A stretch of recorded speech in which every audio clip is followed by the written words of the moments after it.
अस्सलामु अलैकुम मेरे प्यारे अजीज दोस्तों। आयतल कुर्सी के सबसे गहरा राज, कुरान की सबसे ताकतवर आयतल कुर्सी। तो प्यारे दोस्तों, वीडियो को पूरा ज़रूर देखें। हर मुसलमानों के लिए ये ज़रूरी है कि सोते वक्त अल्लाह का नाम पढ़कर सोएं।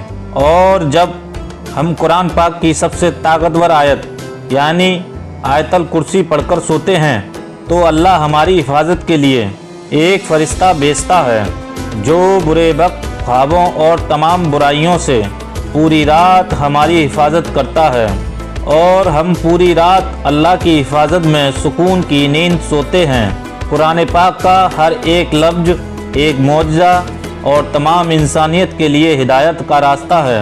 लेकिन कुरान में कुछ आयत ऐसी भी हैं जो अपने अंदर मौजूद खुसूसियत की वजह से एक अहम मुकाम रखती हैं। और कुरान में आयतल कुर्सी को वो मुकाम हासिल है जिसमें अल्लाह की हकीमियतें, अल्लाह की बेहतरीन खुलासा मौजूद है और जिसकी बिना पर यह आयत कुरान की सबसे बड़ी और सबसे अहम आयत है तस्लीम की जाती है। हज़रत अली रज़ी अल्लाह ने फरमाया कि कुरान की सरदार आयत आयतल कुर्सी है। जब हम इस आयत में मौजूद मकसद को तलाश करते हैं तो हमें मालूम होता है कि अल्लाह ने हम पर कितनी नेमतें नाजिल की हैं। तो हमें अल्लाह के सामने सजदा करके उसका शुक्र अदा करना चाहिए। लेकिन बाज़ दफ़ा हम अपनी मसरूफ़ ज़िंदगियों में इतना खो जाते हैं कि हम अपने इर्द गिर्द अल्लाह की नेमतों को नज़रअंदाज कर देते हैं। लेकिन कहीं ना कहीं हमारे नाशुक्रे दिल के अंदर से खालीपन महसूस होने लगता है कि हम जो भी कुछ भी हैं या कर रहे हैं ये अल्लाह के हुक्म और फजल के बगैर मुमकिन नहीं है।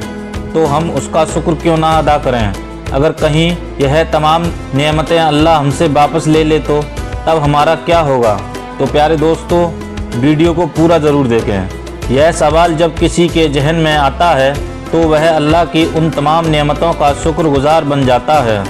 जब हम आयतल कुर्सी पढ़ते हैं तो हम अल्लाह की अज़मत को तस्लीम करते हैं। जब हम आखिर में यह पढ़ते हैं कि वही सब कुछ है, सबसे बुलंद अज़मत वाला है, तो हम उसकी अजीम ताकत का शुक्र अदा करते हैं। और जब हम हर नमाज के आखिर में आयतल कुर्सी पढ़ते हैं तो अल्लाह हमारे दिलों को अपनी नेमतों और शुक्र से भर देता है।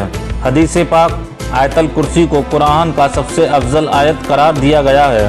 बचपन से लेकर अब तक दिन में कई मरतबा हम इसे पढ़ते हैं।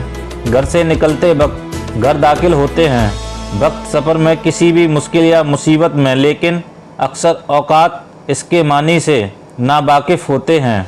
हदीस पाक के मुताबिक हर फ़र्ज़ नमाज के बाद इसे पढ़ने से जन्नत में दाखिले की ज़मानत है। जो शख्स इसे सुबह पढ़े शाम तक अल्लाह की हिफाजत में रहता है और शाम को पढ़ने वाला सुबह तक हिफाजत में रहता है। इलाही मैं रहता हूँ। रिवायत में है कि इस अकेली आयत मुबारक के नुज़ूल के वक्त 30,000 फरिश्ते और बाज़ रिवायत के मुताबिक 70,000 फरिश्ते उतरते हैं, जिससे इसकी शान जाहिर होती है। हदीस पाक में है कि नबी सल्लल्लाहु अलैहि वसल्लम ने फरमाया, मेराज की रात मुझे 3 नूर दिखाई दिए। पूछने पर पता चला कि एक आयतल कुर्सी, दूसरा सूरह यासीन और तीसरा सूरह कौसर का नूर है। मैंने जब आयतल कुर्सी के मुतल्लिब सवाल किया तो अल्लाह ने फरमाया, जो इसको पढ़ने वाला होगा वह मेरी ज़ियारत ज़रूर करेगा। कहा वह एक ही बार तिलावत की है।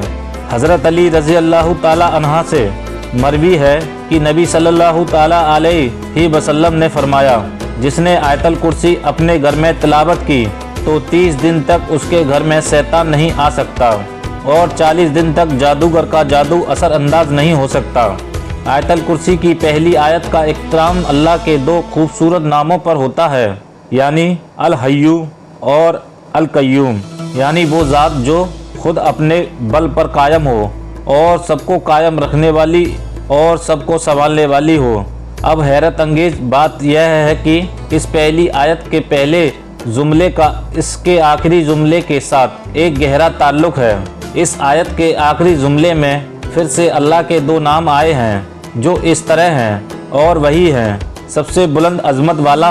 इस आयत के दूसरे जुमले में अल्लाह फरमाता है, ना उसको ऊँघ आती है और ना नींद, तमाम मखलूकात वक्त के साथ सुस्त पड़ जाते हैं, आराम मांगते हैं, नींद चाहते हैं, सोए बगैर रह नहीं सकते और नींद मौत की एक सूरत है। इसलिए इस आयत के इस हिस्से में जिक्र है कि वो जात जमानो मका हकीम, ताकत का सर चश्मा, हर लिहाज में मुकम्मल और अपनी मखलूक की निगहबानी फरमाने वाला, अपनी मखलूकात के हर ज़र्रे से बाखबर है।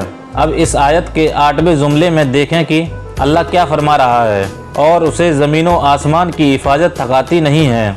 इस आयत का दूसरा जुमला असल में इसको 8वें जुमले के साथ जुड़ा हुआ है, जिसमें अल्लाह यही फरमाता है कि नींद और आराम उसकी पैदा करदा मखलूक के लिए है और अल्लाह ना सोता है और ना उसे ऊँघ आती है। अब तीसरे जुमले में जिक्र है, इस आयत में अल्लाह फरमाता है कि जो आसमानों में है और जो कुछ ज़मीनों में है सब कुछ उसी का है, यानी वो हर चीज़ का जो उसने पैदा किया उसका मालिक है।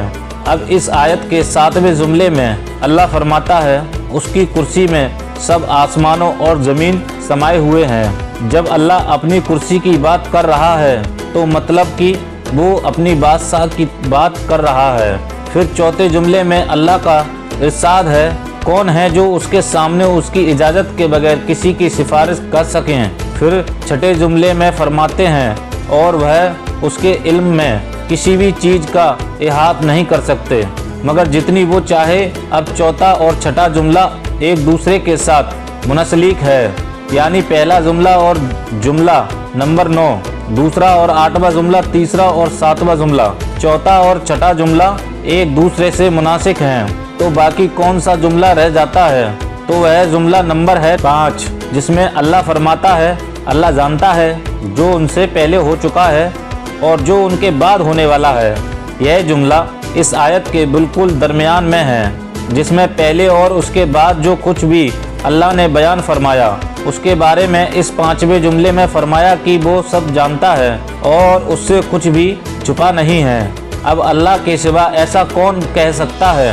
बेशक कुरान अल्लाह के अल्फाज हैं, जिसकी एक एक आयत हमारे लिए हिदायत का रास्ता है। अल्लाह ताला हम सबको कुरान करीम समझकर पढ़ने वाला और इस पर अमल करने वाला बनाए, आमीन। वीडियो के आखिर में एक बार दुरूद शरीफ पढ़ना मत भूलिएगा।